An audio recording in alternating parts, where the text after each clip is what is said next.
How you doing? How you doing, man? We're back with another episode of Put You On Game. I got another special guest with me. She's a flight attendant. She's a member of Media Girls Network. She also was the editor of Media Girls on Tour. I got that girl, Shinia. Hi. Hi, everybody. I'm excited to be here. Thank you. Thank you for coming. Thank you for coming.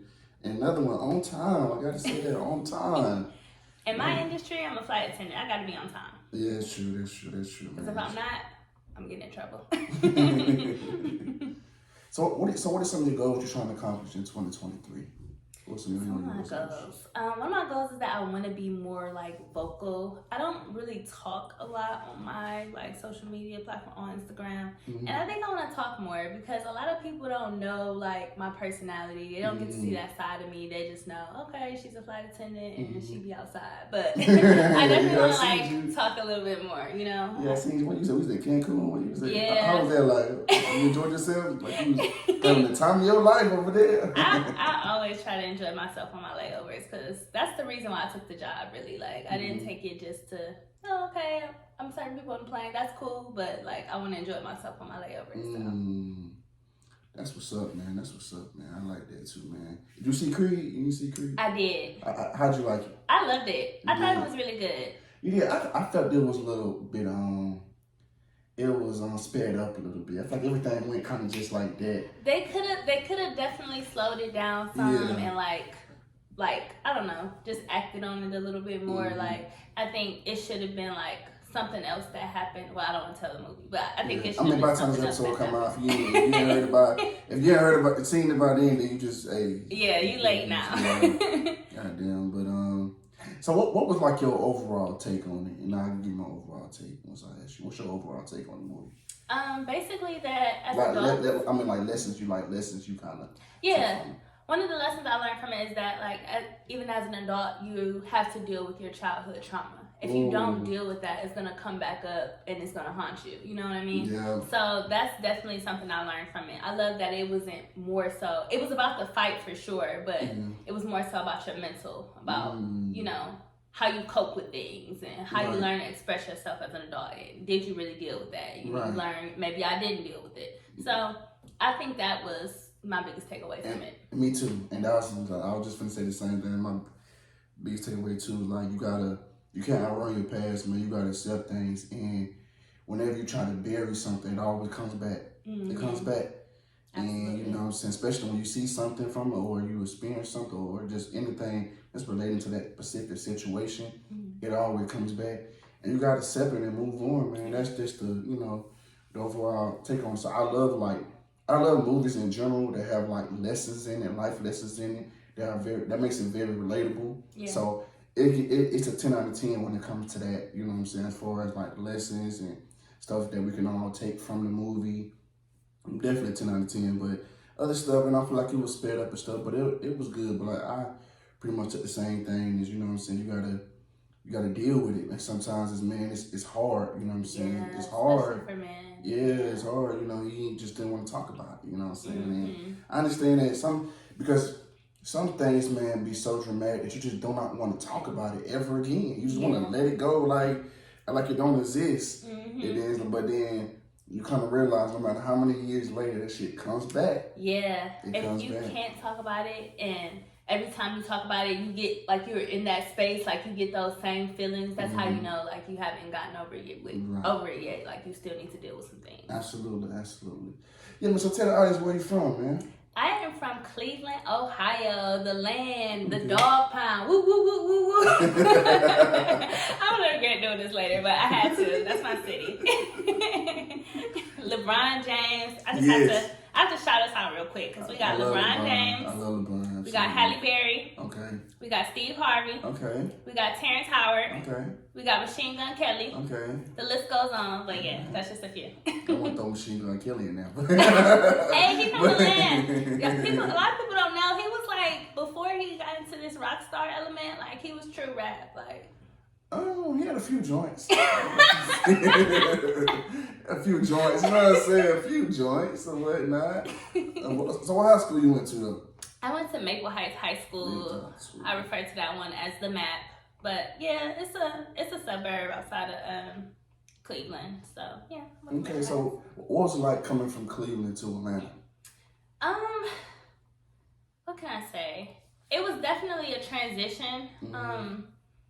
As far as like Atlanta having so many like black owned businesses and being like surrounded by blacks more, like in Cleveland I was always surrounded by blacks too, but like as far as like in my job, in my industry, like corporate world, it was always, you know, more white than it was black. But then in Atlanta it's like a culture shock because you see it everywhere. You see like black people thriving. It's just a really beautiful thing, honestly, because I didn't even notice how like much black was a minority in Cleveland until I moved to Atlanta, and until I started like sometimes I still work flights to and from Cleveland, and I can sometimes count the amount of black people on the plane. So I noticed that, and I was like, wow, I never really knew it was like that. And then I had a layover there once, and I was like with my crew, I try to like hang out, so I was trying to take my crew out to a popular place in Cleveland called the Flats, and I noticed it was like only like us out there. It wasn't too many black people, and I'm like, wow, I never knew it was like this until like living there for what it's been like living here for like 3 years now, and then going back. I'm like, wow, I never knew. Dang. So what made you move down here though? What made you take that transition? So really what made me move down here is my sister living down here. It's kind of a long story, but I kind of got to go into it just so we can, because that's the real reason I moved down here. Okay. So I lost my mom at a young age. I was like 11 when my mom passed. I'm sorry. Thank you. So rest in peace. Yeah, rest in peace, mama. So I lost my mom at 11. My dad took care of me and my sister, you know, the whole way through.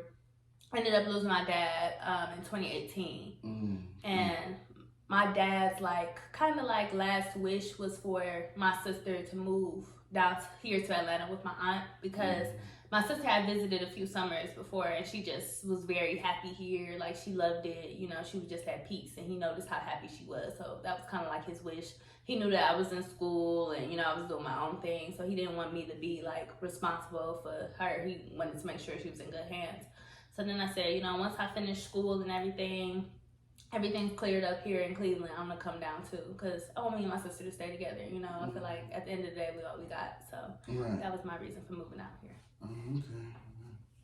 Okay about that. So what college you went to then? I went to Kent State University. That's in Ohio. It's a PWI. How was that like? You know what?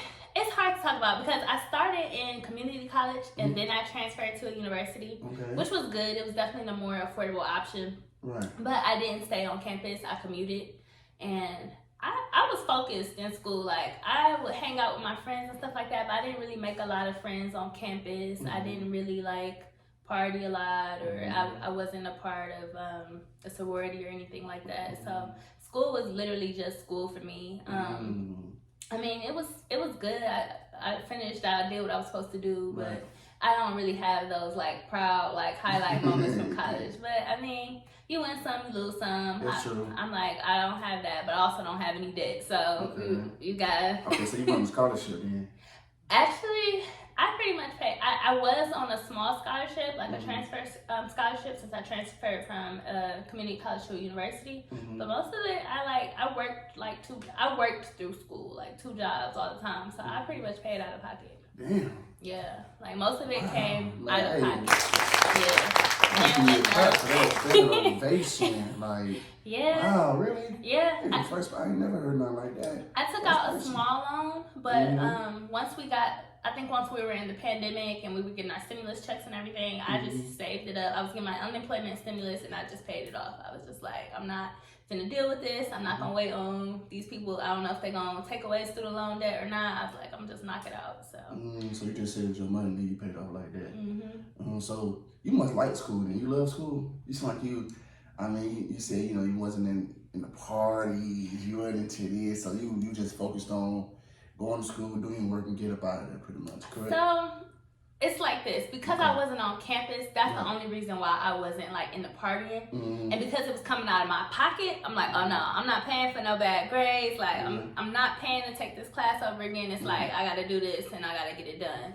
So that was kind of my mindset in school. I wouldn't say I love school, but like I was the type of person where like, okay, if I know something is due, I'm gonna make sure it's in. Like I wasn't I didn't have time for distractions. You're procrastinating. You don't procrastinate. I was a procrastinator. I'm a big procrastinator. Okay, but even then, I would still make sure it got done. Like, it might be a minute before the due date, but it's in.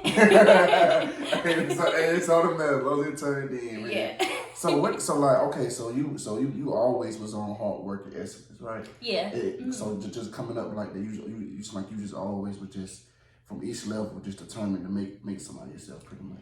Pretty much. I feel like I kind of had to be like that. I kind of had to like mature at an early age because I was 11 when my mom passed. So and my dad, he was a great father, but he wasn't a huge disciplinarian. So I kind of had to instill that in myself. Like, okay, you know what you're supposed to do. Nobody else gonna do it for you. You got to do it. So I kind of just grew up with that mindset. Like after my mom passed, I realized like, okay, some things you're gonna be held accountable for, and you just gotta do it. You gotta roll with the punches. That's true. 100%. 100% agreeing on that. So, what made you want to be a flight attendant, man? Talk about you being a flight attendant. So, originally, flight attending was my plan B option. What I went to school for was broadcasting journalism, and I wanted to be, at some point, be either a news reporter or entertainment journalist. Right. But then when I was in school, I didn't really do a lot of internships and a lot of the work, the experience that I needed to, actually fulfill that dream. And then I kind of realized that even though news like sounded fun, I didn't really like all the negativity that came with it, like, having to report so many deaths, gun violence, homicide and stuff. Like, I'm just a general happy person. And while I know like this stuff is going on in the world and that we have to face it, I'm not trying to shy away from it at all. But at the same time, I just don't like being in that space. I like being a happy person, you know what I mean? I feel it too. You got great energy. Thank you. I feel you already came in here. Yeah. I said, okay, I feel like it's going to be a good episode. Yeah, absolutely. So I just like to focus on the positive, and I'm more so interested in like entertainment, like red carpets and stuff like that. Because I want to come to work happy, like, and be smile. I don't want to have to, walk on eggshells because, this person just went through this loss. And, it's a lot with news. I respect their hustle, no doubt. But I don't know if it was something like I could truly like pursue. But so flight attendant was always my plan B option because my aunt is a flight attendant. She's been a flight attendant for like 30 plus years. So she always told me like, oh, you'll love the lifestyle. She's always traveling overseas, going to Europe every other day. And I always kind of looked up to her in a way because she was always just cool to me. She dressed really nice. She always came anytime she came to visit us in Cleveland when she always lived in Atlanta. She'd always bring back all types of cool souvenirs and stuff like that. So I was just like, maybe I'll just give it a try and see how it is. And now that I've been trying it, I'm just a year in now, and I love it so far. Like, it's been good. That's good, then. That's what's up, man. That's what's up. Yeah. So what are some of the hardest things you had to do being a flight attendant? I would say really just mentally, just like being prepared for the risk. Because obviously the accidents happen, so it can be a plane crash or somebody can have like a heart attack on the plane, and you got to be prepared to like save them. So I would say that would be like one of the hardest things, just mentally kind of preparing yourself for that. Like, am I equipped? Do I know what to do? Like, am I fight or flight? Am I gonna freak out, or am I gonna help this person? So I think that's definitely one of the hardest things. Another thing is just like your mental state. Like, when I started flight attendant, I knew I was taking a pay cut, and I knew it was risky. And I was like, oh my God, I could stay where I'm at and just, work this job, make my money, whatever. Or I can take a risk because I do want to travel the world. I do want to branch out outside of what I'm doing at some point. So I just took the risk, and I'm glad that I did because it's definitely paid off. It was rough in the beginning, but it's definitely been paying off now. Okay.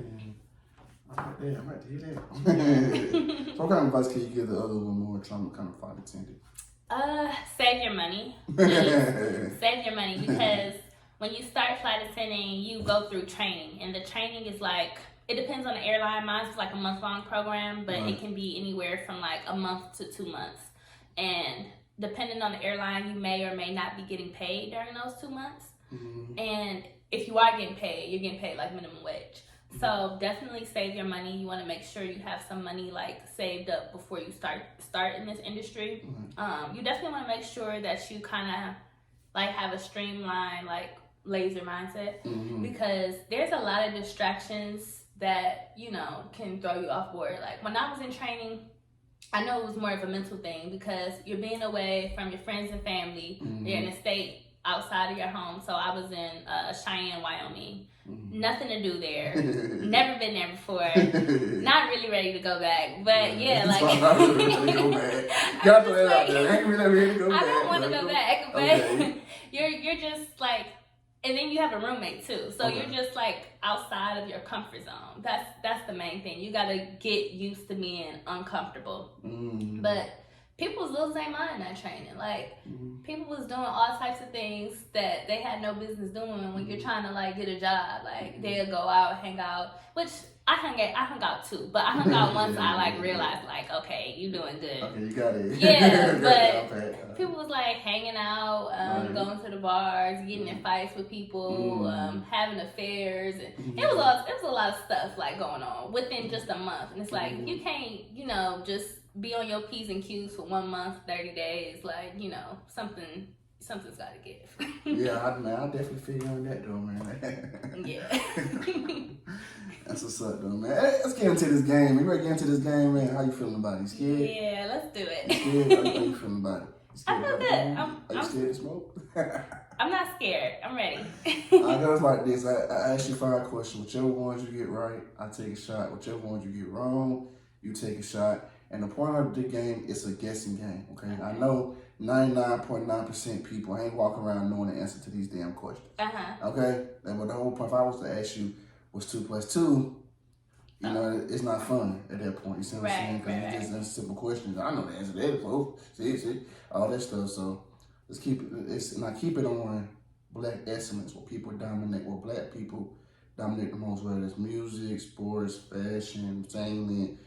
I keep it all on those questions. So everything is black excellence, you know what I'm saying? But it's a guessing game. So when I say this question, don't be looking like, what the fuck? Just answer me. Okay. Be multiple choice too, okay? All right, that helps. Okay, yeah, multiple choice. All right.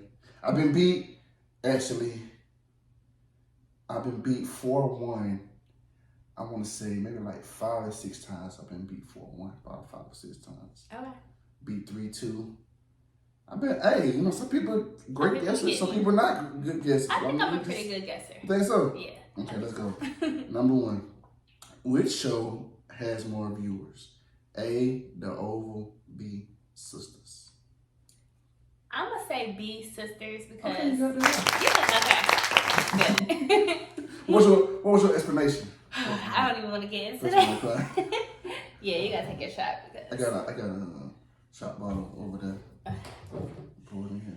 But what you gonna say? So, what's your explanation? No offense to Mr. Perry, but I hear a lot of negative talk about Oval, and really? I do. And then just seeing the trailers, I'm not intrigued at all. So I would say it's for that reason. And then another reason, a lot of people love like shows about sisterhood and friendship. Like those are always going to be popular. Those are always going to be a fan favorite. So I would expect Sisters to be better. My problem with. I do my water. Here's my problem with Tyler Perry. Since you brought that up, all his shit's predictable.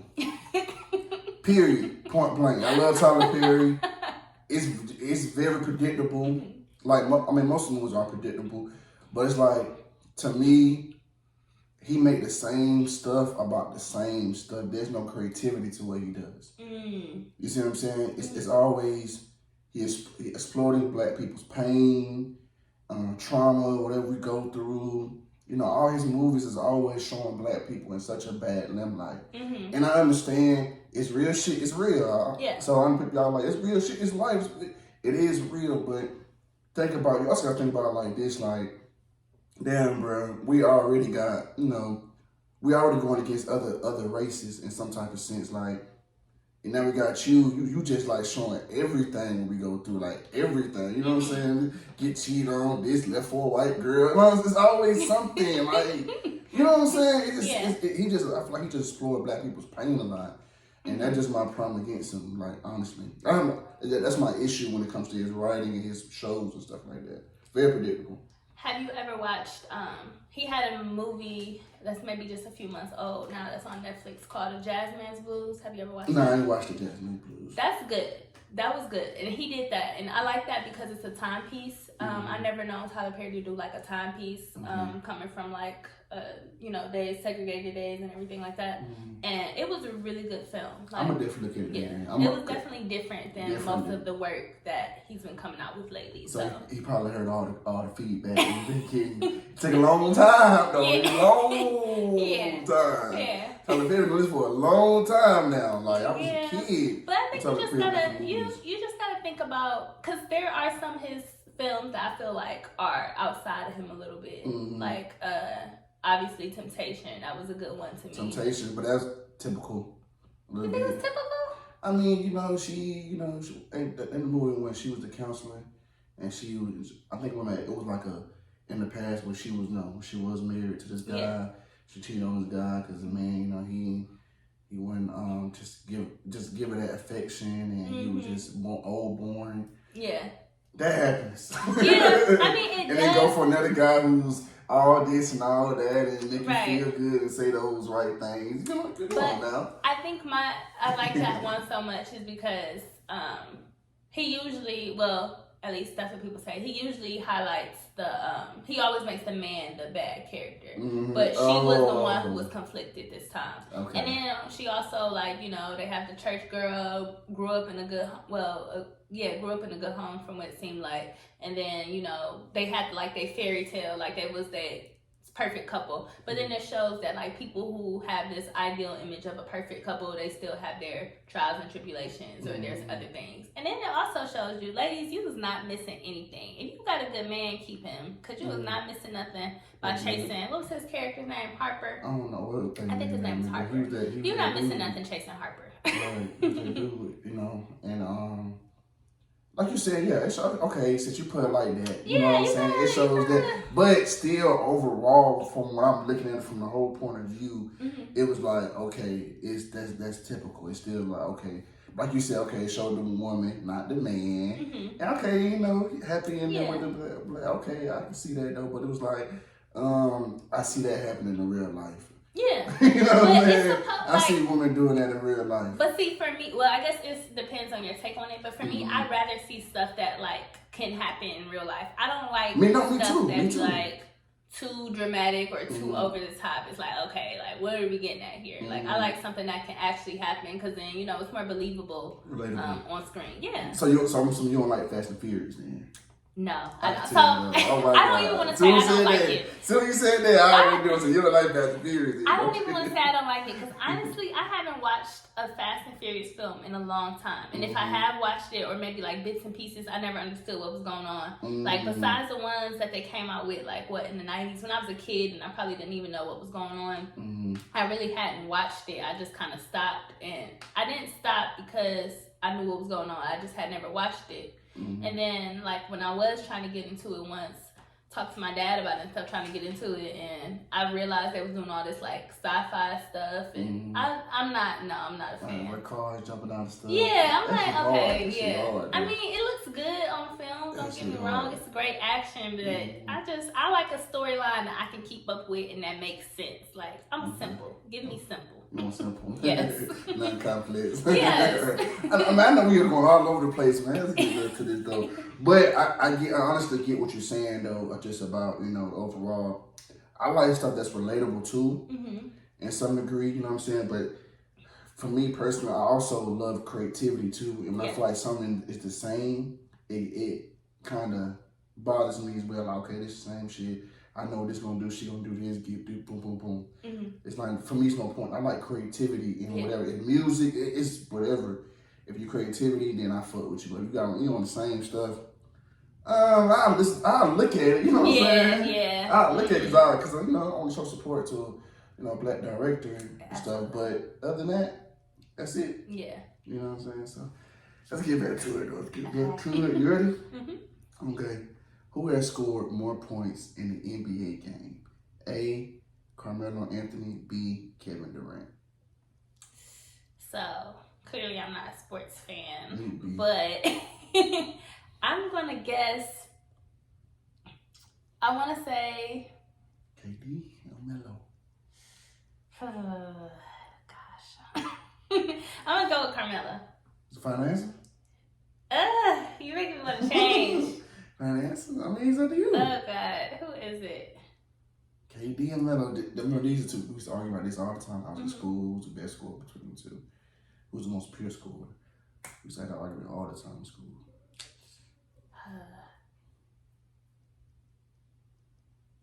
I'm still just gonna go with Carmelo Anthony. Okay, you got it.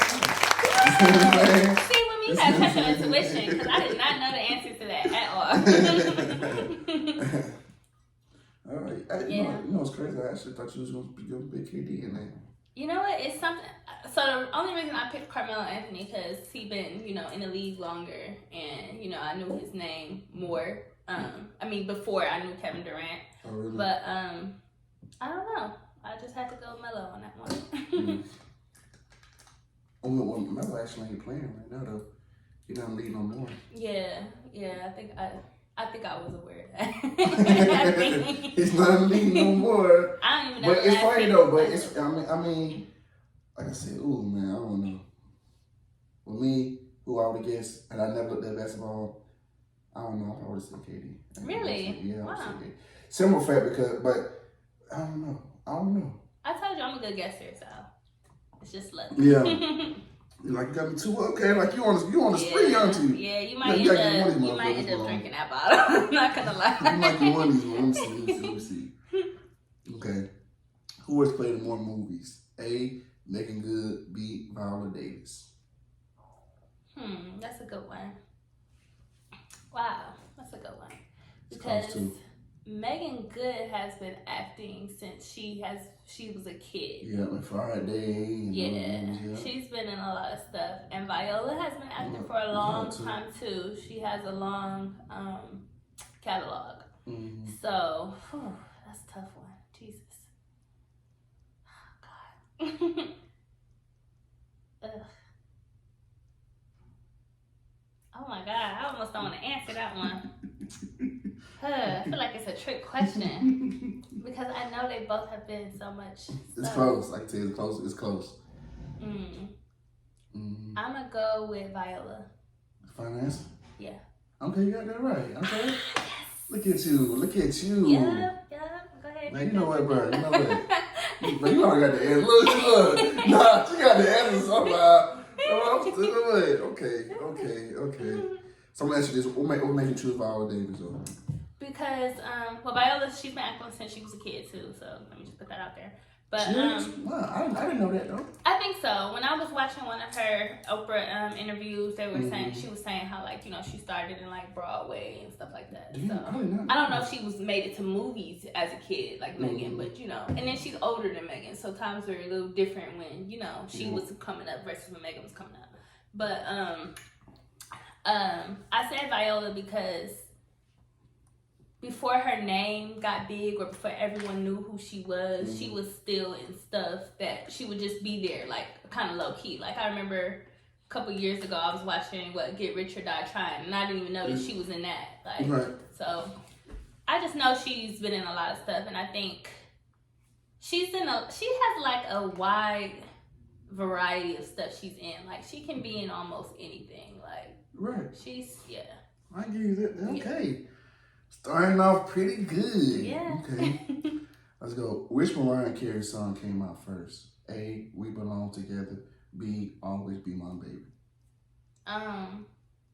B. Always Be My Baby. It's a fine answer. Yeah. Okay, you got that right. Yeah. I know music. If I don't know nothing else, I know music. Oh, you know music. Yeah, well. You know music. Okay. Yeah. Okay. I know that one for sure. Because Always Be My Baby is like one of her classics. When she, I don't know if it was when she first came out, but it was one of her early songs. We Belong Together. That was on that album. That album was a playthrough. Oh, so you're a Mariah Carey fan? I am. But I wouldn't say like I'm a fan. You're a fan though. You're a fan though. I just know stuff. I just know certain things. I can put you on game. You're a fan. You said you did the album. Like what album it came out? Was this? Was that? E equals MC squared. Produced by Jermaine Dupri. Yeah. Okay. Actually, since we on that topic, I know that song specifically because when I was younger, my parents had me in like modeling classes. It was this school called Barbizon, and they'll have you like audition for commercials and stuff. And then I was auditioning for a commercial, and then they asked me, "Are there any other talents you have?" And back in the day when I was young, I was convinced I could sing. Like, couldn't nobody tell me no different. I thought I could sing. So I was like, well, yeah, I can sing. And it was just so random. And they're like, okay, can you sing something for us? And I'm like in the 4th grade, and I decided to sing We Belong Together by Mariah Carey. I don't know what gave me that much confidence to just do that in a room full of like strangers. Right. But then they were talking to my parents afterwards about the audition. And they were like, yeah, we know she can sing. And they like, sing? Like, my daughter cannot sing. Like, what are y'all talking about? And then they was like, well, we think with a few vocal lessons, she could really go far. I was just like, oh my God. So, yeah. Okay, then. Okay, so we down to the final question. Huh? Okay. Are you scared? I'm not scared. Are you scared? Because you I ain't lost scared, another no. shot. I ain't scared. Now down to the last one. You ready? Let's go. Okay. What year did The First Best Man come out? Was it A, 1998? Or B, 1999? Ooh, that's a good one. Jesus.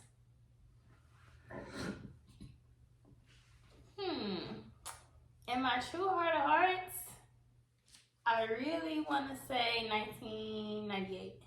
98. That's wrong.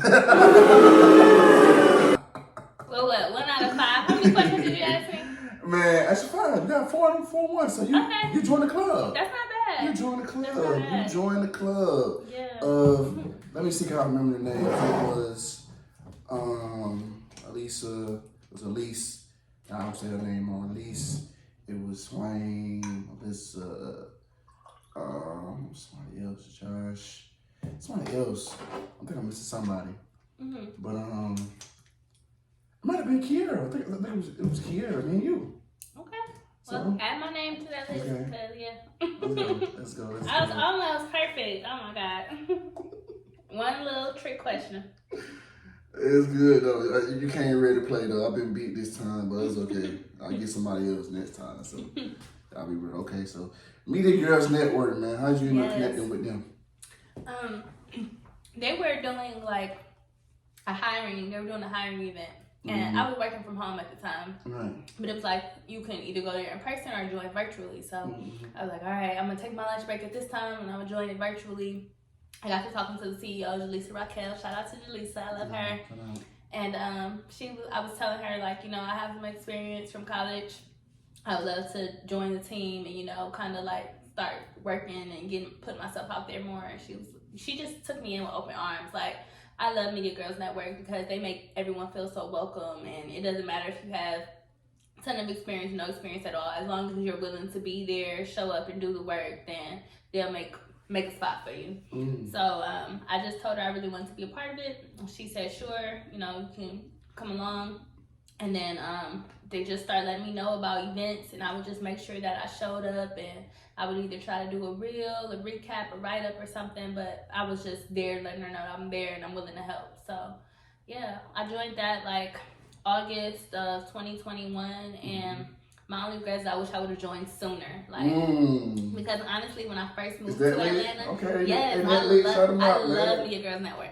When I first moved to Atlanta, I had stumbled across their page, and I wanted to join them, but I was kind of like scared. I was doubting myself. I was like, oh, I don't know if they only looking for people who are established within their media career. Where do I fit in? So I kind of like held off of it for a long time, and then finally I just took a chance and tried to join in, and I was just like, wow, like I should have done this a long time ago, especially because like moving to Atlanta from Cleveland, I didn't really know a lot of people, didn't really have friends, so I would feel like, dang, I kind of wish like I couldn't even really enjoy Atlanta, and I moved right before the pandemic, so I came like January, like the end of January 2020, before you know it, February, pandemic hit, so I wasn't even really, enjoying the ATL lifestyle or anything like that. So once I joined Media Girls Network, things changed for sure. Okay. That's what's up, man. And you know the thing. You know, you work around a bunch of women. Mm-hmm. Have you ever experienced any jealousy or women just not like you at all? No, actually, I haven't. Mm-hmm. I feel like everybody in Media Girls Network is secure within themselves and they're confident within themselves. And actually, they like, if anything, I learn from them and like they accept me with open arms. So that's good. I haven't experienced anything like that. But then again, I'm also a different type of person. Sometimes I kind of focus on a positive, so sometimes I don't always see if someone's trying to be shady. Yeah, like I might not catch it. I'm like, oh, I didn't, like I wouldn't know. Shady, I'm like, shit. Yeah, I'm just like, oh, I thought it. Like I'm kind of gullible in that area, but you know, I haven't experienced anything like that. That's good though. That's good because you know the saying they always say, "Woman, can you get a bunch of women together? There's always something going on. Yeah, there's always something." So that's great. That's great that you experienced that, man. So. Meet the Girls on tour, man. What was your experience like being on tour? So I haven't actually been on a tour with them yet. Mm-hmm. I'm hoping that I can be on the next tour though. Now that I got these travel benefits, wherever y'all going, I'm going. I'm pulling up. But I haven't been on tour with them yet. But just as far as like being in the industry with the events that they've ran in Atlanta and you know, putting together articles and just supporting it, like it's definitely been a great experience. And like it's definitely put me in rooms that I would not have been like qualified for. So that's what I love the most about it. Okay. So what are some of your early trials and tribulations, man, that you just bore being in when you first started Media Girls Network?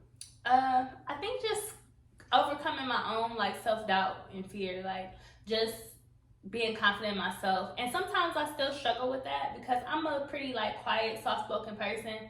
So sometimes when I can be like networking and like putting myself out there more, I'm kind of just like, oh, let me back in this little corner. But I definitely know that like attending mixers and everything, everybody's nice, very friendly. It's definitely possible to make connections, strong connections, and like thrive off of them. So you just got to be that person and just overcoming it and, you know, making sure that you're confident within yourself to know like, hey, I do this, I do that, I can help you, I'm an asset, you know. Walk in every room knowing that you're an asset. I like that. Walk into every room knowing you an asset. Y'all heard that from Shinia's mouth. Y'all heard that. Man, so what kind of advice can you give to women, especially Black women who are trying to make it in media? My advice would be to be yourself. More than anything, don't compare yourself to others. Don't try to be, oh, well, she has more followers or she does this, she does that. Like you can literally build your own platform and you don't have to be inspired from anyone else. Like just be authentically you. Like I've seen people even within Media Girls Network who joined the same time I did and have made a huge impact because they hustle and they stay true to themselves. So that's what I would say. Just stay true to yourself. Like don't feel like you have to compete with anybody because it's so much opportunity here in Atlanta or here in the world in general. So you can definitely create your own lane, and you don't have to have any worries or doubts about someone trying to steal your shine or, you know, take what's yours because it's enough out here for everybody to eat. Okay, I like that.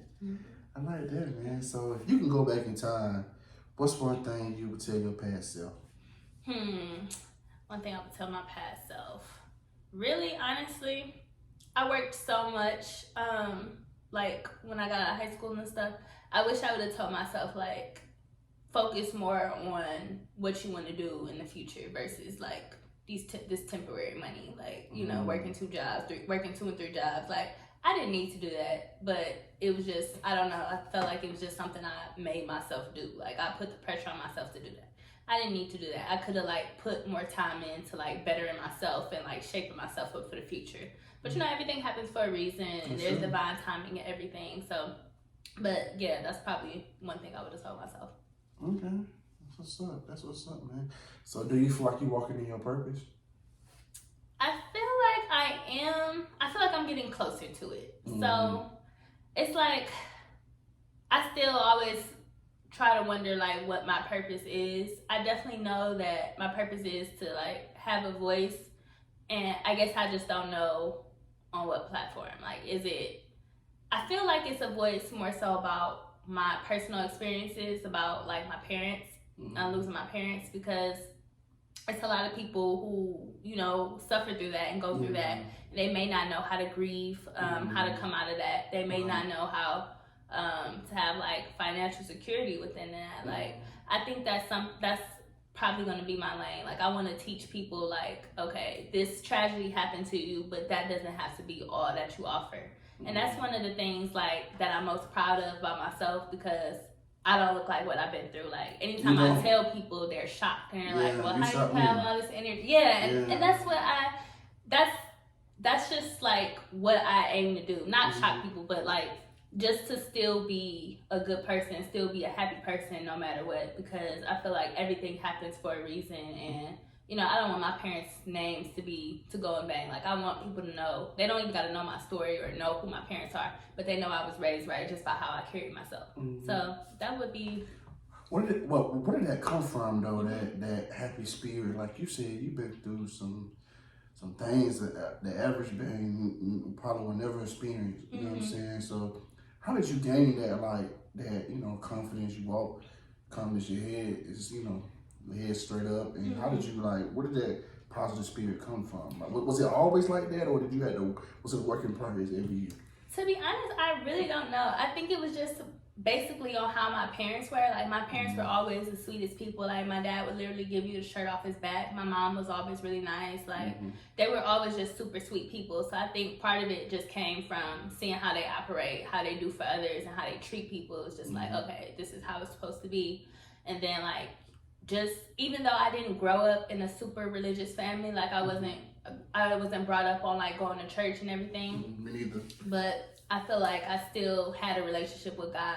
It might not be, you know, as tight knit as someone else's, or I can't repeat Bible scriptures back to you, but I do have a relationship with Him, and I always knew like that He was there with me. So I really just think it's that, and me just wanting, I think I put more pressure on myself to maintain a good person because of that, and like be like more disciplined. So I was just like, yeah, no one's ever going to be able to look at me and say, oh, she act like that because her mom passed, or she act like I never wanted that. Like, I never wanted to be anybody's pity story. I never wanted any of that. So I was just like, you know, I'm gonna try to stay strong. And then I know, like, right now everybody's talking about this like soft girl era, and you know, we don't have to be strong. It's definitely soft girl era. I'm living in that. You don't have to be a strong black woman, because, you know, that's the stereotype and everything, which I second that.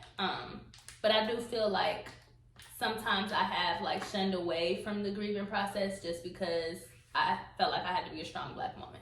But I mean, I know how to like go through things, and I guess I know how to go through things with a poker face and not really like show too much emotion behind it. But even when I do have those vulnerable moments, I know at the end of the day, like, okay, you're gonna be all right. You stick it to the plan, like, you stay focused. So right, man, you a true inspiration, man. But thank you.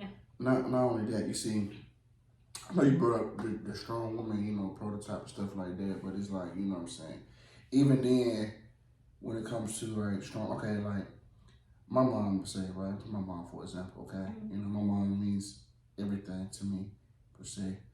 But she's been through, me and her, we clash a lot. Well, we cool now. We cool a little bit now. You know, we ain't been clashing. But the reason being is because, you know, raised on two different types of ways, right? She raised me on love, and she was raised on survival.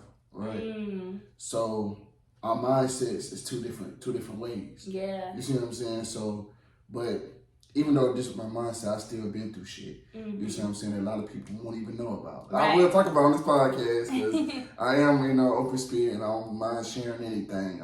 I'll share anything, because simple fact is I wasn't always like this. I wasn't always like this. I used to be quiet to myself, didn't say shit. Yeah. Because I didn't want to be judged, you know what I'm saying, per se, and I just didn't want people in my business. That was the toughest part about starting this podcast. I don't want folks in my damn business. I feel that. I don't want you to know what the hell going on with me. The only people that know what's going on with D is the people that's around him. Right. Nobody else. Yeah. But I realized, man, that I'm called for a different purpose, a different calling. So this is me, like, how in the world do I want you open up to me, Shinia, if I'm gonna open up to you. Yeah. You see what I'm saying? Like, it don't work like that. So once I got that into my thick skull, then I was able to goddamn, okay, let's do it, you know? Right. But the main thing, like I was saying, was my mom was never able, still not able to deal with those flaws, deal with those, like you said, those emotions or those things that really bother her. Mm-hmm. You know, and the reason why I say that, she would disagree with me on that, but the reason why I say that, because anytime something happened, she'll revert back to something. She'll bring up the past or bring up the situation. Mm-hmm. You see what I'm saying? Mm-hmm. Like if I hit you, oh man, I remember when you used to hit me back in the day. Shit like that. You see what I'm saying? Like, it's always revert back to a bad situation. But I always tell her, if you forgive something, then you will move on from it. Right. It won't be no go back in the past. It'll be, it is what it is. Mm-hmm. You would never forget, of course. Right. But you forgive it and you will move on from it. Yeah. So for you, man, like I said, you don't even look like you've been through it. You know what I'm saying? But you like the second person that I've come encounter with that has been through some life-changing events. Mm-hmm. And it didn't shatter you. Yeah.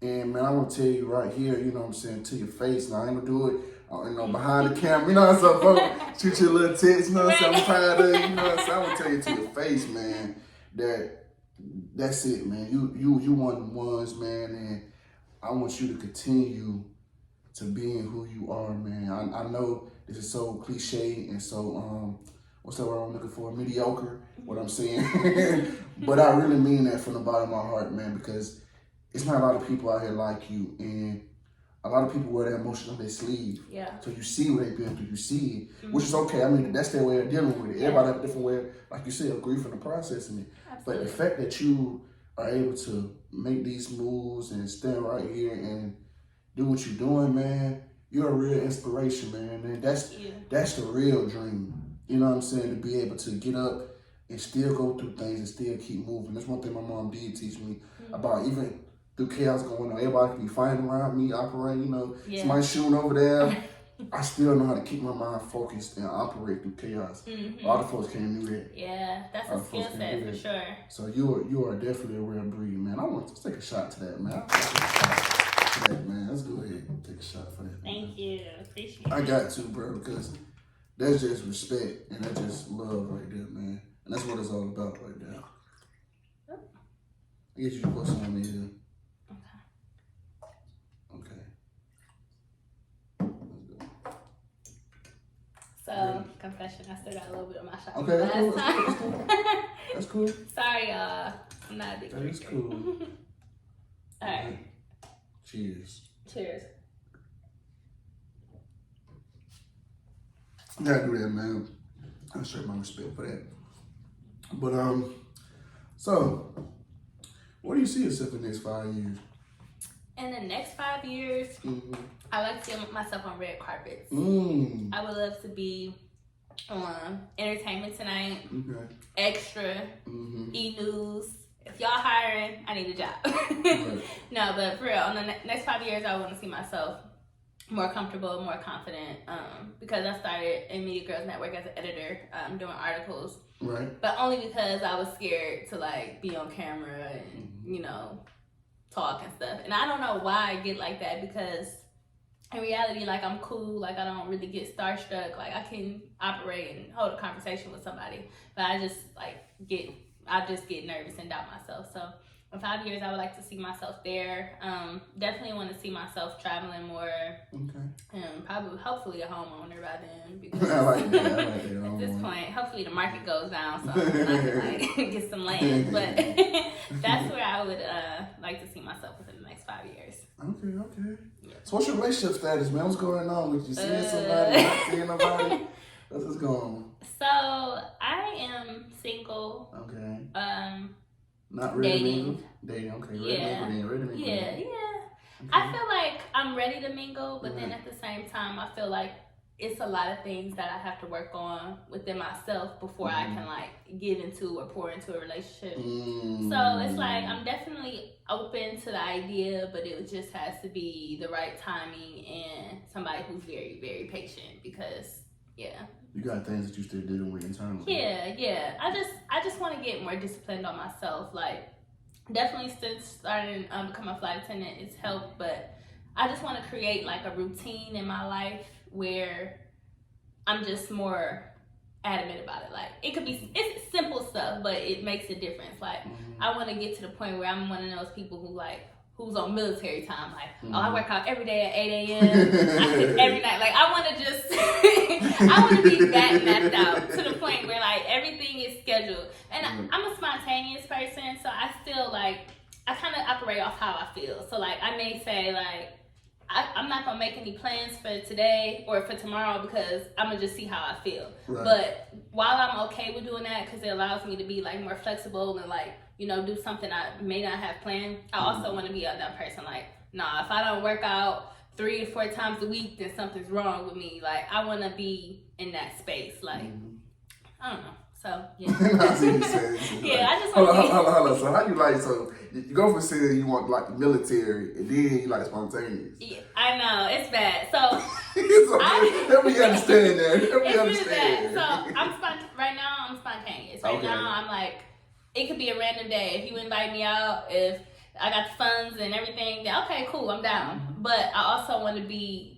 So since I'm spontaneous now, I want to get to where I have some type of structure in my life. Like the only structure right now I have is like my job. Other than that, it's like a free for all day. But I want to get to the point where like there's certain things that I do every day, or if on my days off at least that I know I'm gonna do for sure. And right now I don't have that discipline, so I just need to work on that and get better at that. And then on top of that, I believe a man's going to have to deal with your busy schedule too. That too. That's another thing. You all over the place. You this and that. Yeah. So you don't have to be spontaneous. You know what I'm saying? Pop out on Tuesday. Yeah, like I got a trip to Punta Cana. What's up? You coming? Like I need one who is definitely patient and definitely spontaneous in that way.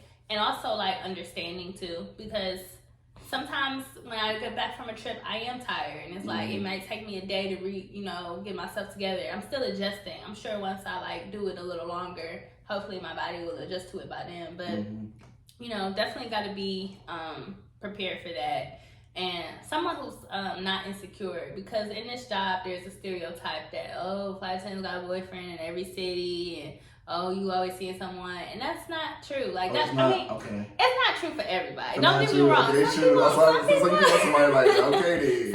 is a part of the stereotype, but like for me, I'm not like that's not what I'm on. Like I need rest, like, and I like to have a good time, but having a good time don't always mean it got to be involved with someone else romantically. It means I'm kicking it with my crew, or I can kick it by myself. Like I want to be that stable. So.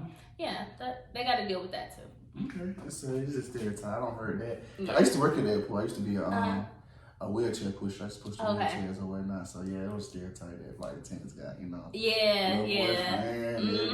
Or even the niggas got a girlfriend. Oh yeah. I heard a lot of stuff, man, being up there. But the guys definitely they can capitalize off of it too. They definitely do. Yeah, definitely capitalize off of it too. Yeah, that's what's up though, man.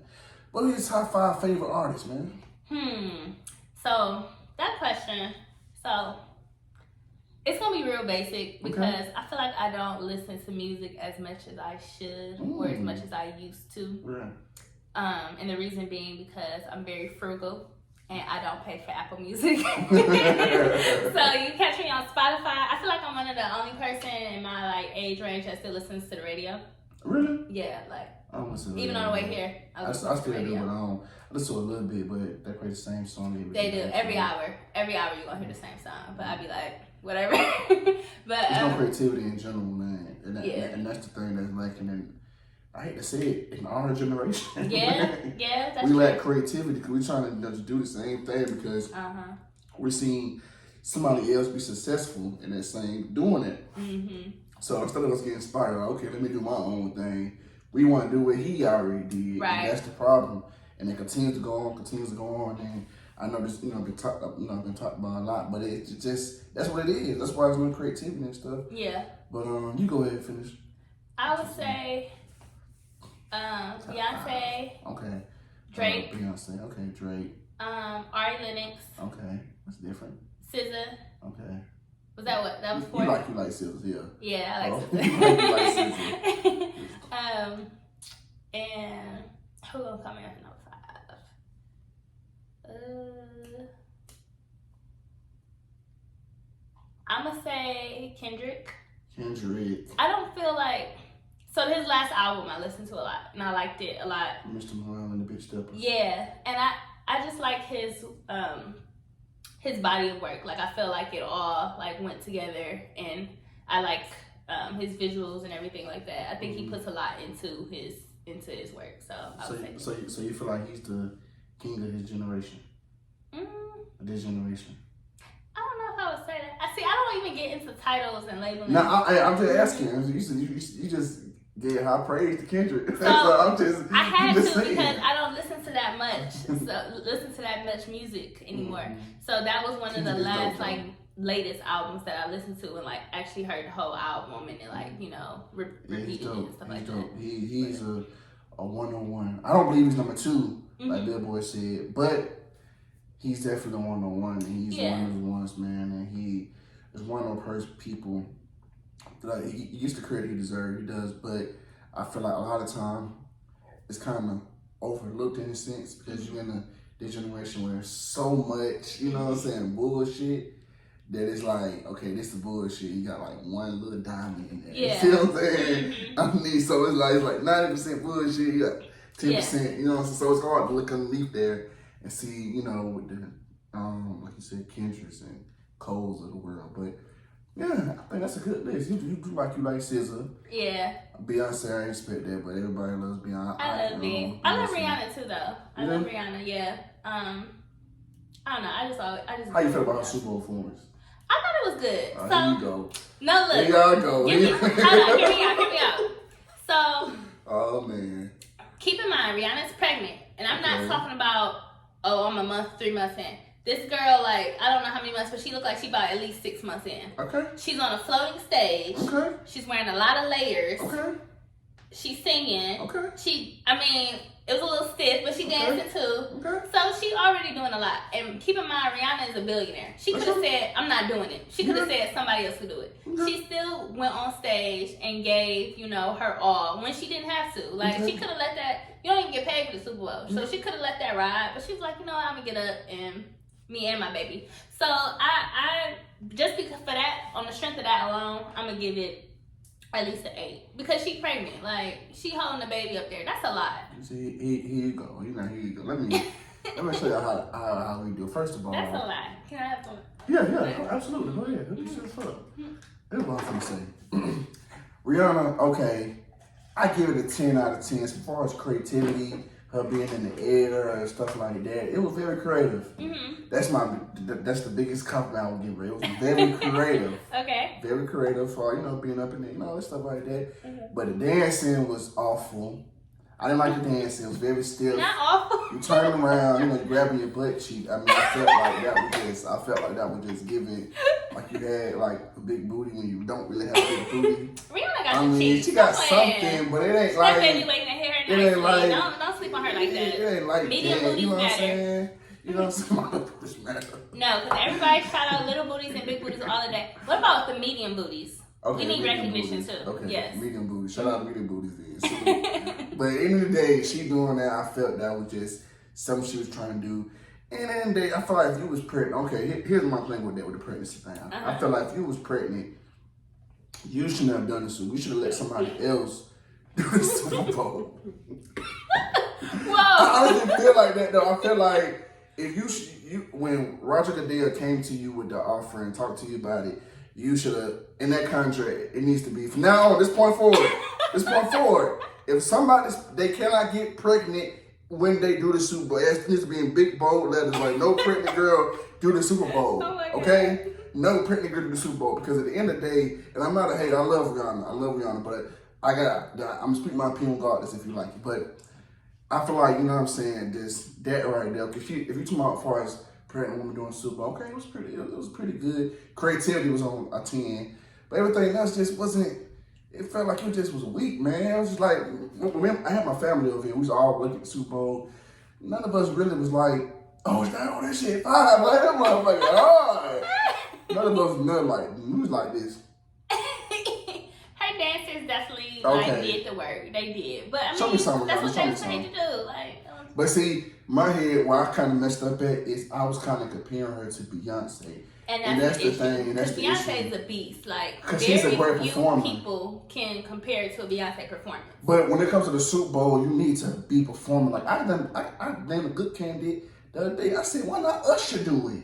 Usher would be great. Usher would be a great performer. Yes. I would love to see his residency in Vegas, actually. Yeah, I said Usher need to do with the Super Bowl. Usher got the joints. Yeah. He still can move. I seen on the internet. I see he still can do some of the same moves. Usher is that guy. Yeah. A lot of people sleep on Usher too. They but do. Like, if you think about it, like Usher, he the type of person like he could take a break, take a few years off, but any song he come out with, it's gonna be a smash. So he has that respect. Yeah, he does for sure. Like that's why I was gonna ask you, who would you like to see do the Super Bowl? Yeah, Usher. I think Usher would be a great candidate because he's a great performer. I think anybody that's a great performer that has to hit songs too that people know. I think that'd be good. You know what I'm saying? Like that's why I think the Super Bowl should be targeted towards anybody that does that.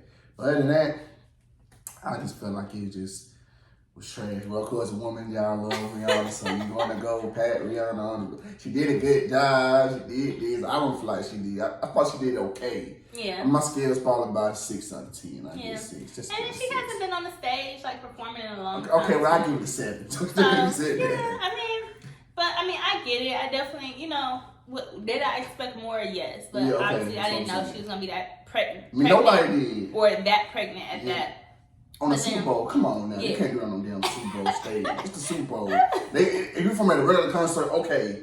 But this is the Super Bowl. Some people only watch the game just to see the halftime performance. Yeah.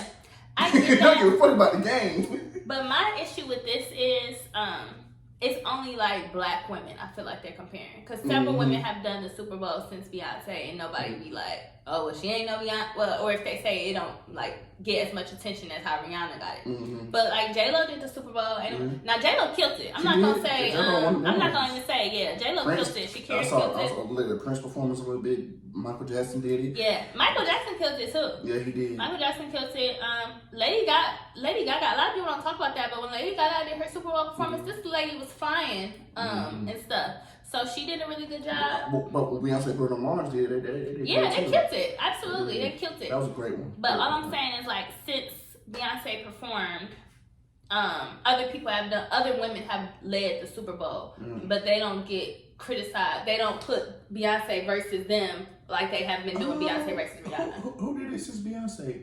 J-Lo and Shakira. J-Lo and Shakira did it. I think Lady Gaga did it. J-Lo did good though. Yeah, she did good, but still, The Weeknd nobody did. The compared. Weeknd didn't do too good. I thought The Weeknd did good. He did alright. He went through like he coming through like the jungle or something. Like he going through a trail. It was Nigga, good. he went through it. Nothing. So like when you think of a Super Bowl, what type of performance? Like what do you expect? Like what type of performance do you expect? like I want somebody like to get down. You know what I'm saying? Like get down. You know what I'm saying? Get Y'all down. not gonna get that again unless you get Janet Jackson on, and Janet Jackson has refused to do it since that incident. Since the incident happened, Justin Timberlake. But I'm saying, get Beyonce again. Just pay her some money. I want Beyonce every Super Bowl as long as you get her on it, because I know it's going to be She's gonna deliver. lit. She's gonna deliver every time. That's my thing. That's my thing, though, man. So how can we find your social media account, man? You can find me on Instagram at Nizzy_Naya. That's NIZZY_NIA. Then you can also find me on my fashion page that I'm working on. It's called Statements by Naya. So that's also on Instagram and TikTok. So that's STATEMENTSBYNIA. Statements by Naya on TikTok and Instagram. All right. Yeah, so make sure you follow me. All right. Then you follow me at P U on Game. That's it. P U on Game. It used to be complicated. It used to be underscores and that motherfucker. But ain't underscores no more. Less is more. Just simple. Yeah. P U on Game. That's it. P stand for put you on game. You know. But man, it was definitely a pleasure having you on this podcast, man. Such a dope person, man. Thank you. Great energy, and I kind of felt this is gonna be a great episode. I always get a feeling when it's gonna be good. I got a feeling when it's I don't know. Hopefully this might surprise me. You know what I'm saying? But I got a feeling this was gonna be dope, man. And yeah, man, I just want you to continue. You know what I'm saying? Being who you are, man, and leaving an imprint, because like you said, you brought positivity, I'm about positivity too. That's what this Yeah. podcast is for. It's about giving out game, giving out knowledge, and showing people that anybody can teach you something. And a lot of times we look on, you know, on TV and we look at them to raise us in our relationships. And we see this, so we think that's the right way to go. And it's not the right way to go necessarily, because it's different strokes for different folks. Absolutely. And I feel, and I just, that's why I create this. I'm like, bro, it's a lot of people out here that are doing their thing, but just because they're not Michael B. Jordan status or Will Smith status, that you won't pay attention to them. But everybody has an interesting story. Yes. Absolutely. What you had to overcome to be where you at now, when you're still going, still ain't stopped. You still gonna continue to grow and get better. But to be where you come from, where you at now, should definitely be applauded and be respected. And I want you to know it's all love and it's all respect here, man. And I have a networking event coming up in January, June 3rd. Let's look at it, June 3rd. Where I have all my guests that I have on my podcast coming together, you know, because this industry, as you know, is built on relationships. Yeah. Relationships and money, and two things this shit is built on. So, you know, you never know, we might need each other for a source, you know what I'm saying? Me helping you out, Shinia, don't take away from me. You know what I'm saying? A lot of times, a lot of us think that, you know what I'm saying? But that's not the case, you know what I'm saying? We all can help each other, support each other, not be at the top of each other. There's enough room for everybody. We don't got to fight, hurt each other to accomplish things. So that's what it's about, man. Like I said, I want you to continue being you, man. Continue doing your thing, man. And whatever this podcast will forever be here for you. If you want to come on here and get something off your chest, anything that you want to say, this platform, no matter where it goes, how big it goes, this will forever be for you. And that's all I just want to say on that. I appreciate that. And I thank you so much for the opportunity.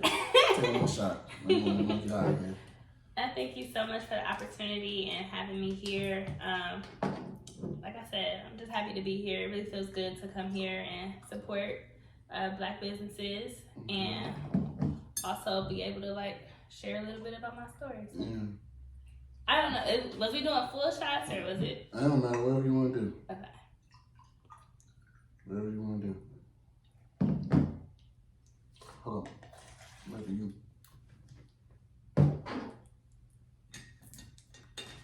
And I appreciate you letting me beat you in that game as well because. No problem, man. Thank you.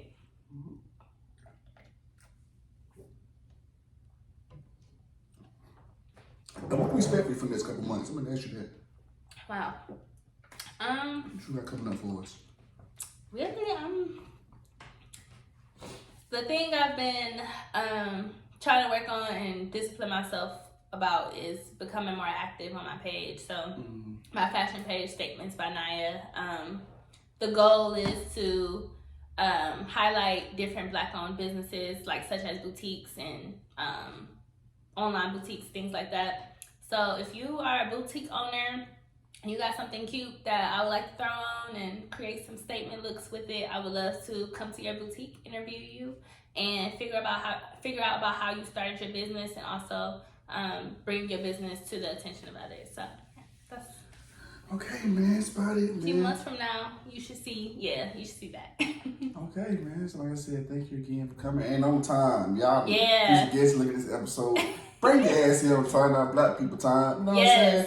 You don't show up to no damn job interview an hour, 30, 40 minutes late. Your ass ain't getting a goddamn job. You gotta be on time. Be on time, man. I'm tired of Black people having these fucking stereotypes where we don't do this, we don't do that. It's always like, damn, and a lot of times, it's not with everybody, but sometimes it be true, like, damn, it is true that Black folks do not show up on time. This ain't a party where, a party you show up anytime because you want to go to, everybody want to go to a party when it's jumping. You know what I'm saying? You don't go to a party. Nobody wants to be the first one to a party. Nobody wants to be there.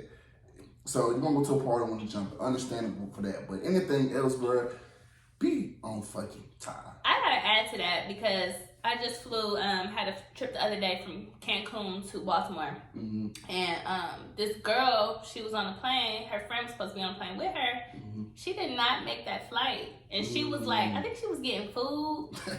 So it was partly on us because we switched gates on her. We were supposed to be at gate 62, but we ended up being at 61. Mm-hmm. But they're right next to each other. There's signs, there are announcements. Mm-hmm. So I was in the front, and they asked me to page a name on there. So I paged the name, and this girl's like, "Oh, she's coming. She's just getting food. She's just getting food." So I'm looking at the clock like, "Okay, she needs to come on because this flight's ready to go. I'm not gonna take no delay, whatever." So then I let the gate agent know. He was like, "Oh, we already closed the door." And my friend's like, "Oh, I can't leave my friend in Mexico. I can't leave my friend. I have to get off the plane." So they basically was not letting her off the plane. They're like, "We're not taking no delay. Like Mexico, they don't mess around." So she had to end up leaving her friend there in Mexico and then flew to Baltimore. So be on time and we started boarding late too. So I don't know how she missed that flight. Folks always missing flight. They always missing a flight. I pray everything worked out for her, but I just know that was completely bad timing, especially with all the mess that just went on in Mexico. So nobody wants to get stuck there alone overnight. But yeah, just be on time to your flights, people, please. Even if we delay, just be there because you never know. They will close them doors on you in a heartbeat. Okay? Yeah, you talking about they definitely will, man. But that wraps it up, man, for another episode of Put You On Game.